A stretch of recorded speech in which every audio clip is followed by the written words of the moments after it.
All right guys, today I'm going to show you guys how I build all of my speaker lids and how we assemble all these saddlebags. These are TopShop Money Maker bags, really nice pieces. Got a 10-inch woofer that goes in the back, so take a look at this video. I think you're going to like it.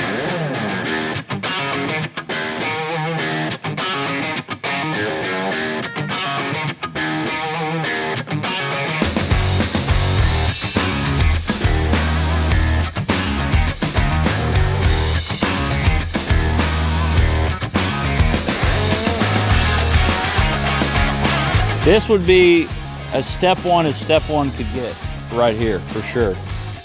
And step one for me is finding the right Allen wrench today for some reason. All right, there we go. Thought I had that right. Good dinner.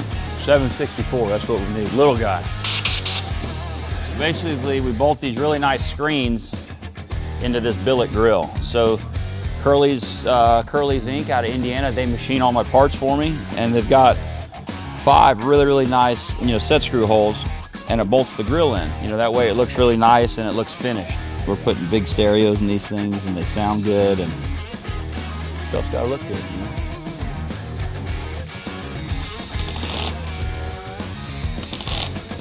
So as you can see there, the grill's all bolted in. It's not gonna move or it's gonna bounce out. So it's got 4 nice stainless screws in it, and we're gonna put this on a lid here in a little bit. So now we're gonna locate the holes for the tweeters that go in these lids.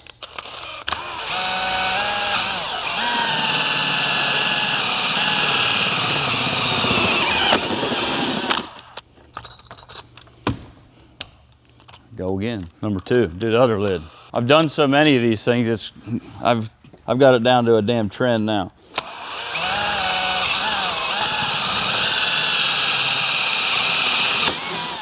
Over here, I get my leaf blower out, I blow this baby off. Can you believe you can get that on Amazon for like 34 bucks, then you put your battery in that baby? It's a mini leaf blower. And what I'm gonna do now, I'm gonna go over here and get my grinder. I want to locate these holes to index the speaker. Basically, we're trying to jam a lot of stuff in a tight package here. We've got to locate the speaker so all of this stuff doesn't run into it. So we set it up in here. We get a good look at it. You see how I turn the speaker and it stops because it's running into that. So I'm going to spin it back a little bit. That way, typically all 4 holes are symmetrical like that. So we're going to mark this right here. We're going to go in here with this extra long drill bit, because if it's a short drill bit, you're going to run the chuck of your drill into it and ruin the paint. The reason I say that, I've built over 200 of these things and I've done it before. So I'll show you how we do it here.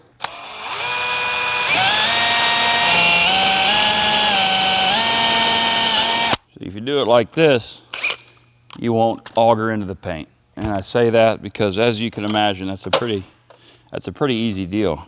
One other thing that I want to show these guys here is these speaker lids have a tweeter hole, okay? And the OEM Harley-Davidsons have all this webbing right where the tweeter needs to go. So we'll go in there and we'll take an air saw, which I'm gonna show you guys, and I'll go in here and I'll cut all this stuff out. That way you got access to the tweeter, you can service the tweeter, you can work on it. It just makes it a lot cleaner setup. Get some air here and we'll cut this baby out.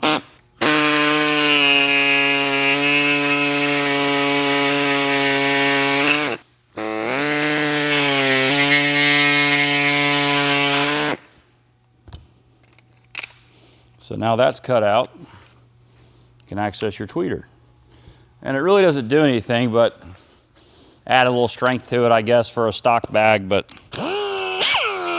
we don't ever have to worry about that issue. I like going here and I like clean all the holes up real good, make everything nice and clean. You'll always hear me talk about fit and finish, and I can't stand raggedy stuff. It's just, through all the years of damn racing and, being around, really high-end fabricators, you can learn pretty quick on what stuff's supposed to look like. I like to go the extra mile to make sure all this stuff fits good and works good. We've been in business now for 6 years. The first, 2.5 years, I built every bike here, and I've done every body on all of these bikes, still to this day in existence. So I've got good practice at this. I've done this once or twice, to say the least. For the longest time, it was just me, and I was, had to learn all this stuff the hard way. I had some really good guys kind of, teach me some of the stuff on how to do it. And I've just, throughout the, years gotten better at it and more efficient at it. You know, as you can see now, we've, you know, cut this area here out. We're gonna take this tweeter here and we're gonna put a little Loctite on them. Nobody does it, and at the bike rallies I can tell who doesn't, because their tweeters have fallen out of the holes and their bikes look like crap because they didn't do what I'm about to do. You got to put a little bit of blue Loctite on them, just like that there. Wipe that on. Tweeter's going to go in the hole that I just drilled. I like to set the tweeter farther down in there. That way when it's tight, the ring is flush. I can't stand bikes that got these exposed threads hanging out. They just look junky in my opinion. So the tweeter's in there now. It's all flush mounted. Got the logo going down, not up, down, sideways, crooked. It's up. And now we can put this in here. See how now you can get in there, you can service it all. Before with all the webbing, you can't do it. So now is what we do. We got a billet grill, okay? And it's got indexed holes. And the indexed holes, they match up there. It's a speaker, really, really nice. And we use all Soundz audio equipment. It's a great sounding speaker. People argue all day long. The fact of the matter is we've built a lot of motorcycles and I've got seat time in it, and I have found personally the stereo system that checks every box for our company at Southern Country Customs is Soundz Audio. They're lightweight, they don't weigh anything. So we're gonna go in here, we're gonna sand these little holes out. All I'm doing is just clearancing the leftover speaker material that's in the way of the hole. So now that I've done that, you'll find that the speaker will match up perfectly to those holes right there, okay? Oversize this a little bit. And people ask me, why is he using a die grinder bit on all this stuff? Because the fact of the matter is the die grinder, it goes in there and it opens up the holes. When you start using big power tools and drill bits, you're just asking for trouble. It's gonna pull the drill into something and tear everything all to hell. So that is why I prefer to use this tool over a gigantic drill bit that is just gonna, at the end of the day, destroy your stuff if you're not careful. And the only reason I'm saying all this shit is because I've done it. I've tore it up, I've fixed it, learned from it. So now I'm all about a clean installation. When you open the lid, you look down there, you don't see a bunch of studs and jam nuts and washers and a bunch of junk. Now that we've got everything clearance, everything mocked up, really nice, we're gonna take this stainless steel 1024 bolt, put her together.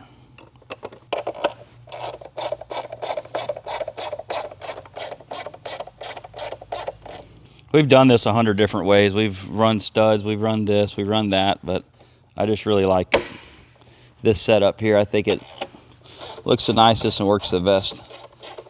7/8 long stainless steel 1024 bolts with a 3/16 backup washer, and they just look really clean and nice when it's all said and done.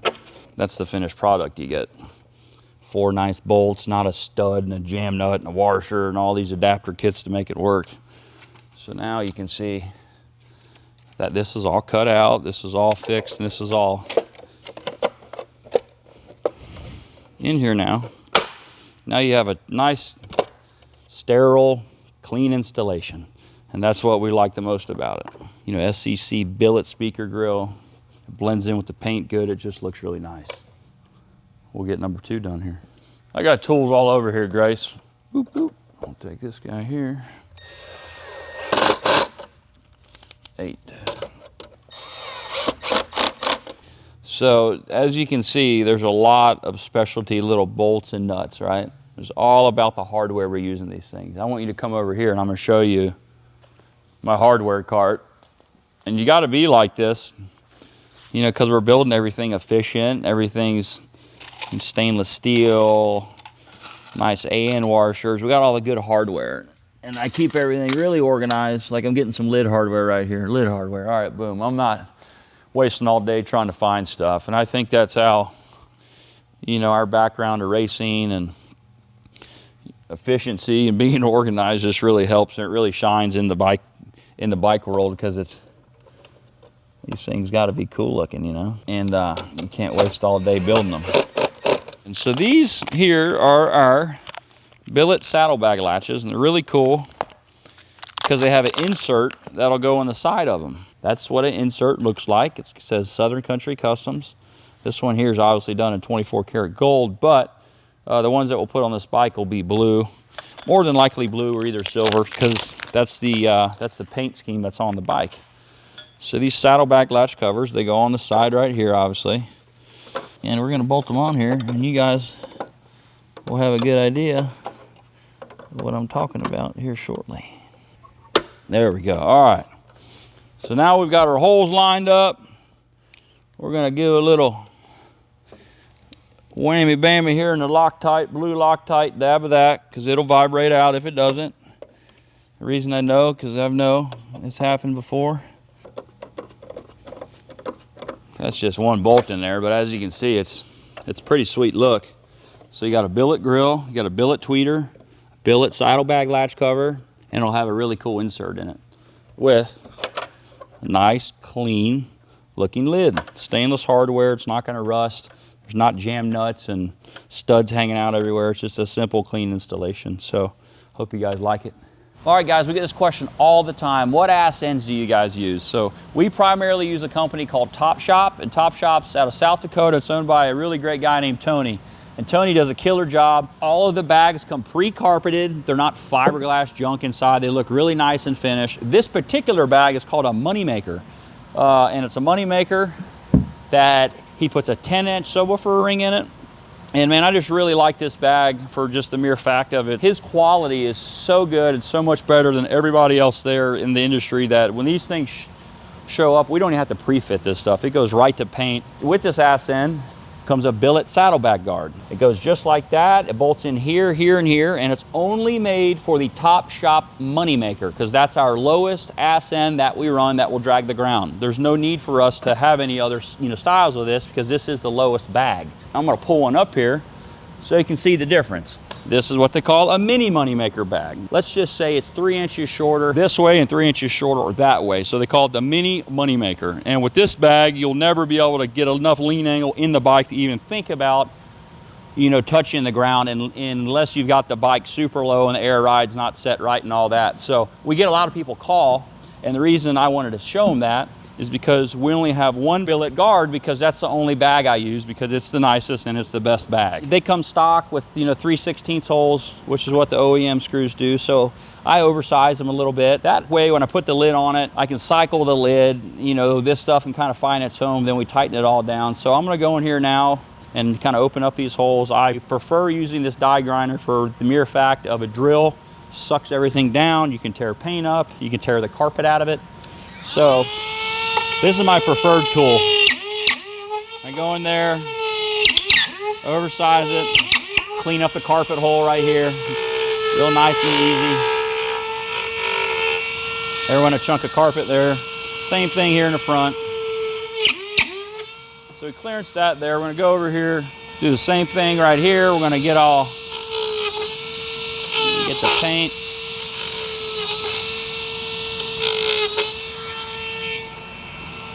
And see, is what it did, it just went in here and it cut the carpet out, okay? Nice holes there. Drill bit will not do that. It'll grab the carpet and it'll just tear it all out of the bag. Then you're sitting here and you're upset and mad for no reason. That's why I use that tool, because I've learned it, because I've done it a few times. And with these bags, they're lower to the ground, they're further back. So with that, it's just common sense. Stuff's gonna move around a little bit, and especially when we're adding a 12-pound subwoofer here. It's just a lot of more weight. So the back of these bikes, the rear fender is about a 1/4 inch to it's about a 3/8 gap between here because we run these really nice, cool dim LED lights, but I'll run a 3/8 spacer here, and that's what separates the bag and the fender, and it keeps everything really solid looking and nice going down the road. These will have subwoofers in them, so they'll be a lot more weight than stock. And these bags, they'll want to sway and move and all that. So on the rear fenders, basically the rear fender and the bag, once you put the bag on, you bolt the bag on, reach up under the back, and you'll bolt the fender to the side of the bag. So when you always look at the back of the bike, it's nice and straight, and the character lines are, sweet looking. And we're gonna put our stock bag rubbers back in it because we do reuse those. Our bag hardware here. Red Loctite is your friend, because we are putting subwoofers in that are gonna pound this shit out. So we'll go in here, we'll get our 20 Torx bit right here, a little bit of red Loctite. we'll start screwing this stuff in. And this is all the OEM hardware. You know, some people say, what parts do you use on the bike? What parts do you don't? So it's a good question, and I'll answer it. We'll take the bike and we'll strip it all down. And there are some stuff that we do use from stock, and it's the Saddlebag. It's all the Saddlebag hardware, I call it. And it just works a lot better than aftermarket parts. They can say what they want, but I like to use the OE hardware. Now we got the Saddlebag rubbers.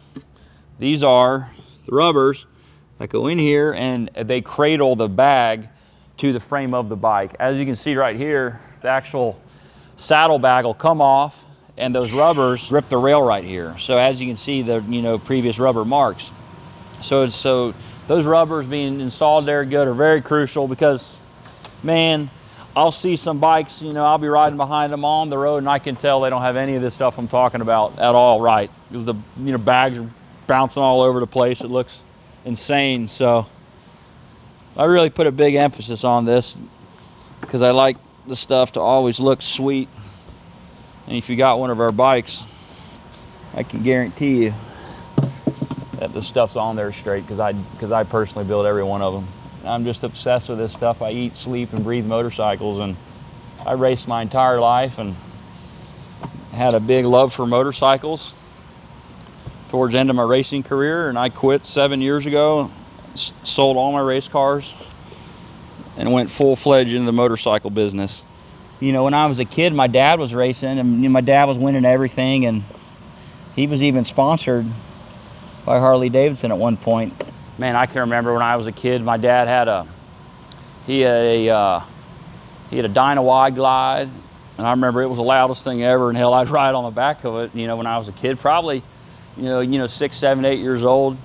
Heck, I remember picking me up in school on it sometimes, or, there on the weekends where they had an off weekend, we go ride it. So I've just always loved the Harley deal, the, noise of them, the speed of them. And now it's cool because we can really tear them apart and dissect them and turn them into our versions. And our versions consist of our NASCAR background, the precision fabrication on them. These things are a lot of fun to build. Like if you just, look at this bike over here, this bike started out on a tubing rack, man. We built the frame. I mean, everything's custom on this deal. It's all a hunk of metal that's been sculpted to look like this. Granted, the fiberglass body and stuff like that, but this is all stuff we learned NASCAR racing. And it's just fun to be able to, utilize our background into the two-wheel game. I always tell everybody it's just as hard, and there's just as much stuff going on with these things, but it's just you run them down a damn bandsaw and you cut it in half, you got 2 wheels instead of 4.